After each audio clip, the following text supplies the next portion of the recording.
Hello everyone. हमने पिछले video में आरएच इनकॉम्पेटिबिलिटी के बारे में देखा था, बट हमारा टॉपिक कुछ रीमेन रह गया था। तो हमने इसके बारे में जाना था कि जो मदर होती है, इफ़ अगर नेगेटिव और फादर अगर पॉजिटिव होता है तो बेबी में क्या होते हैं, आरएच पॉजिटिव फैक्टर डेवलप होते हैं और यही थोड़ा सा इनकॉम्पेटिबिलिटी डेवलप करता है मदर और जब मदर और बेबी के जो आरबीसी है उस पर ये दोनों फैक्टर्स सेम नहीं रहते हैं, अलग अलग हो जाते हैं। तो ये क्या कॉज करता है, ये आरएच इनकॉम्पेटिबिलिटी कॉज करता है। तो हमने देखा था कि इसमें, ये मैं आपको थोड़ी देर बाद समझाती हूँ। इसमें क्या हुआ था कि फेटस जो था वो आरएच पॉजिटिव था, मदर जो थी वो आरएच नेगेटिव थी। बीच में इनके बीच में जो कनेक्टिंग लिंक होता है वो क्या होता है, प्लेसेंटा होता है। तो फर्स्ट प्रेगनेंसी में क्या होता है कि आईजीएम एंटीबॉडी सिक्रीट होती हैं इस आरएच पॉजिटिव के, बट वो क्रॉस नहीं कर पाती हैं प्लेसेंटा को। इसलिए फर्स्ट प्रेगनेंसी बहुत नॉर्मल होती है और मतलब बेबी डिलीवर हो जाता है। बट ड्यूरिंग प्रेगनेंसी के टाइम क्या होता है कि जब फ्यूटस का कुछ मतलब ब्लड जब मिक्सअप हो जाता है मदर के ब्लड से, तो उसके बाद वो एंटीबॉडीज जी को प्रिपेयर, मतलब एंटीबॉडीज उसके अगेंस्ट एंटीबॉडीज बनना स्टार्ट हो जाता है। जब सेकेंड प्रेगनेंसी आती है तो सेम जब पॉजिटिव आरएच फैक्टर डेवलप होता है तो आईजीजी एंटीबॉडीज डेवलप होती हैं जो प्लेसेंटा को क्रॉस करके फेटस तक पहुंच जाती है और ये एंटीबॉडीज फेटस की आरबीसी को बनने नहीं देती हैं। इसीलिए ऐसे केसेस में क्या होता है कि सिर्फ और सिर्फ फर्स्ट प्रेगनेंसी ही नॉर्मल हो पाती है, बाकी सब जो प्रेगनेंसीज होती हैं उसमें डेथ ऑफ द चाइल्ड अकर होता है। देन मैंने एक ट्रिक बताई थी, दिमाग। ये क्या था कि मतलब एंटीबॉडीज 5 टाइप की पाई जाती हैं, जिसमें सबसे बड़ी एंटीबॉडी क्या होती है, सबसे अगर लार्जेस्ट एंटीबॉडीज के बारे में हम कहें, 1 मिनट।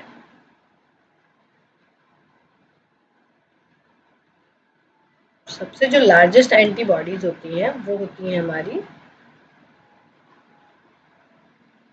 सबसे लार्जेस्ट एंटीबॉडी होती है तुम्हारी आपकी आईजी, लार्जेस्ट। हमारे अंदर जो सबसे लार्जेस्ट ये होती है और ये क्या होती है, स्मॉलेस्ट होती है।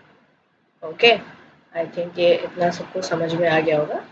ओके, देन फिर नेक्स्ट स्लाइड में हमने देखा था कि हाँ, फर्स्ट प्रेगनेंसी में आईजीएम एंटीबॉडी क्या होती है, रिलीज होती हैं। आईजीएम एंटीबॉडीज रिलीज होती हैं, ये कट कर देते हैं। आईजीएम एंटीबॉडीज रिलीज होती हैं एंड सेकेंड प्रेगनेंसी में व्हाट, सॉरी, फर्स्ट जब आईजीएम एंटीबॉडी रिलीज होती है तो प्लेसेंटा को क्रॉस नहीं कर पाती है, इसीलिए फर्स्ट प्रेगनेंसी क्या होती है, ये नॉर्मल होती है। बेबी क्या होता है, नॉर्मल होता है। बट ड्यूरिंग सेकेंड प्रेगनेंसी में क्या होता है, सेकेंड प्रेगनेंसी एंड ऑनवर्ड्स, जितनी भी ऑनवर्ड्स होती हैं वो उसमें क्या होता है, आईजीजी एंटीबॉडीज रिलीज होती हैं। आईजीजी एंटीबॉडीज क्या होती हैं, रिलीज होती हैं। आईजीजी एंटीबॉडीज रिलीज होती हैं और ये रिलीजमेंट जो होता है नो प्लेसेंटा है। इसमें क्या होता है, प्लेसेंटा को क्रॉस कर जाती हैं। अगर प्लेसेंटा को क्रॉस करेंगी तो जाहिर सी बात है कि बेबी तक पहुंच जाएगा। तो ये क्या होता है, ये नॉर्मल नहीं होता है, इसमें क्या होता है, डेथ ऑफ न्यूबॉर्न। न्यूबॉर्न की क्या होती है, डेथ हो जाती है। बॉर्न तो हो गई ही नहीं, पहले तो आरबीसी ही नहीं बनेगा। डेथ ऑफ दी, 1 मिनट,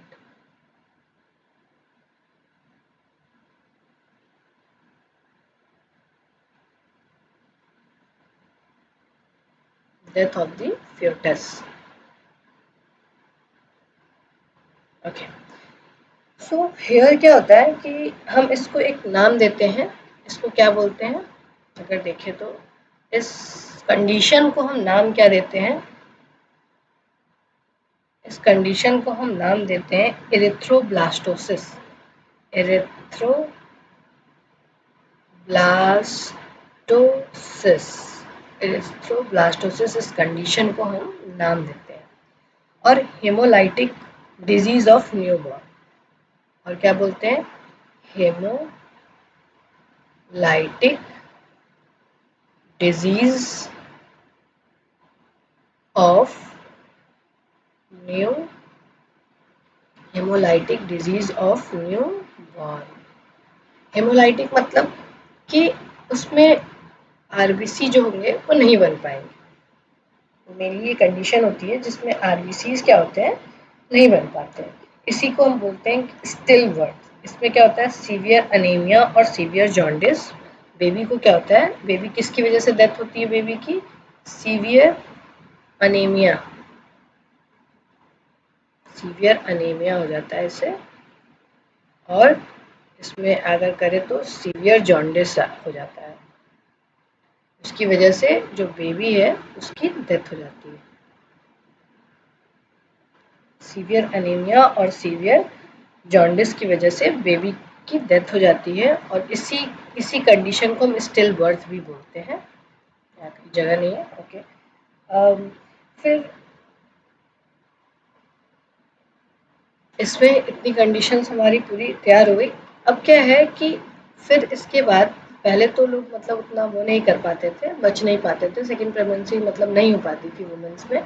लेकिन अब साइंस इतना आगे निकल चुका है कि इसके लिए एक वैक्सीन सबने डेवलप की।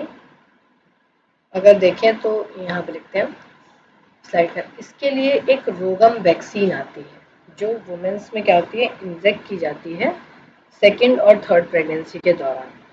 ये क्या करती है, ये RH पॉजिटिव एंटीबॉडीज और उसके बीच में गिवन ड्यूरिंग, ये antibodies given during first pregnancy के दौरान दी जाती है। फर्स्ट प्रेगनेंसी के दौरान दी जाती है। ये क्या करती है, ये just like a fetus, this is placenta and this is mother's blood। तो ये क्या है, ये fetus है, ये प्लेसेंटा है। ये क्या करती है, ये प्लेसेंटा और इसके बीच में एक बैरियर तैयार करती है रोगम। ये यहाँ बैरियर तैयार करती है ताकि ये जो IgG एंटीबॉडीज हैं ये इसको क्रॉस ना कर पाए। IgG जो एंटीबॉडीज हैं इसको क्रॉस ना कर पाए। जब ये इसको क्रॉस नहीं कर पाएंगे तो ये इसके अगेंस्ट एंटीबॉडीज बना ही नहीं पाएंगी। इसीलिए ये वैक्सीन सक्सेसफुल भी हुई है। ये क्या है, ये वैक्सीन है जिसको हम इस कंडीशन के लिए यूज़ कर सकते हैं, बट पहले नहीं थी। रिसेंट स्टडीज़ में और साइंटिस्ट ने ये वैक्सीन डेवलप की है, तो अब कोई प्रॉब्लम नहीं होती है। तो इसमें क्या दिया जाता है, रोगम वैक्सीन दी जाती है। ओके, एक इम्पॉर्टेंट क्वेश्चन कि आरबीसी जो होते हैं उनके वो ई न्यूक्लिएटेड क्यों होते हैं। अगर हम देखें आरबीसी, ये आरबीसी का स्ट्रक्चर है बट ये ई न्यूक्लिएटेड होता है। वाई ई न्यूक्लिएटेड कंडीशन क्यों होती है, मैच्योर न्यूक्लियस में न्यूक्लियस क्यों नहीं पाया जाता है, बिकॉज आरबीसी को क्या होता है, ऑक्सीजन ट्रांसपोर्ट के लिए ज़्यादा जगह मिलता है। ऑक्सीजन को ट्रांसपोर्ट करने के लिए उसे क्या है, मैक्सिमम स्पेस मिलता है। इसी रीज़न से ये इसमें न्यूक्लियस क्या होता है, एब्सेंट होता है। हमने ये सारी चीज़ें इस स्लाइड में पढ़ी। फर्स्ट हमने क्या देखा कि RH इनकॉम्पेटिबिलिटी में जब मदर नेगेटिव होती है पॉजिटिव, इन सारी कंडीशन में कोई प्रॉब्लम नहीं आती है, बट इसमें लास्ट फोर्थ वाले कंडीशन में जब मदर नेगेटिव होती है और बेबी पॉजिटिव होता है, सॉरी फादर पॉजिटिव होता है बेबी पॉजिटिव होता है, इस कंडीशन में दिक्कत आती है। तो इसी को RH इनकॉम्पेटिबिलिटी की कंडीशन डेवलप होती है। देन देखिए, एक ड्राइंग मैंने बनाया है कि child is in RH positive, mother is RH negative. तो ये कैसे, मतलब रेड ब्लड सेल्स इधर है, फिर इसके बाद RH एंटीबॉडी, जब ये during red blood cell leak across the placenta, जब प्लेसेंटा के क्रॉस लीक करता है ड्यूरिंग द फर्स्ट प्रेगनेंसी, तो RH एंटीबॉडीज जो होती हैं इसमें मदर में बनना स्टार्ट हो जाती हैं। तो antibodies attack RH negative, sorry RH positive red blood cells in child. तो ये क्या करता है कि चाइल्ड में RH के इसमें क्या होता है, RH एंटीबॉडीज बन जाती हैं, और जब कभी भी RH एंटीबॉडीज जो होती हैं ये इसमें फर्स्ट प्रेगनेंसी के दौरान बनने लगती हैं, जिसकी वजह से hemolytic disease of newborn. Hemolytic disease का मतलब ये जो होते हैं इसमें उनके रेड ब्लड सेल्स को अफेक्ट करते हैं चाइल्ड के। तो ये मैंने ये सॉरी स्लाइड इसलिए लगाया थोड़ा सा बेटर ढंग से समझ पाए इसको, ठीक है। फिर नेक्स्ट हम देखते हैं क्या कि हमने क्या पढ़ा था कि हाँ, RH नेगेटिव मदर है, फेटस पॉजिटिव है, तो फर्स्ट में IgM एंटीबॉडी सिक्रेट होती हैं, देन ये जो होती है क्रॉस नहीं करती हैं प्लेसेंटा को, इसलिए फर्स्ट प्रेगनेंसी नॉर्मल हो जाती है।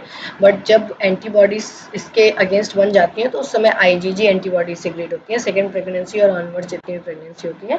तो ये फेटस को क्या करती हैं, सॉरी, ये फेटस को बनने नहीं देती है। उस कंडीशन में hemolytic of disease of new born होता है, जिसको जिसको हम एरिथ्रोब्लास्टोसिस भी बोलते हैं। देन अपने लास्ट स्लाइड में चलते हैं, जो हमने सब कुछ लिखा है। इस कंडीशन को एरिथ्रोब्लास्टोसिस बोलते हैं और हेमोलाइटिक डिजीज ऑफ न्यूबॉर्न बोलते हैं। इसमें क्या होता है कि सीवियर जॉन्डिस होता है और सीवियर एनीमिया होता है। इस कंडीशन को एक और चीज़ बोलते हैं हम, ब्लैक पेन लेते हैं हम, इसको हम बोलते हैं डेथ ऑफ द fetus को बोलते हैं स्टिल बर्थ। इसको एक कंडीशन को नाम देते हैं स्टिल बर्थ की। ओके, सो हियर हमारा RH इनकॉम्पेटिबिलिटी कंप्लीट हो गया। सो ब्लड में जितने नॉर्मल टाइप्स की जो भी चीज़ होती है मैंने सब कुछ बता दिया है। सो अगर आपको अच्छा लगा तो please like and subscribe it. Thank you so much.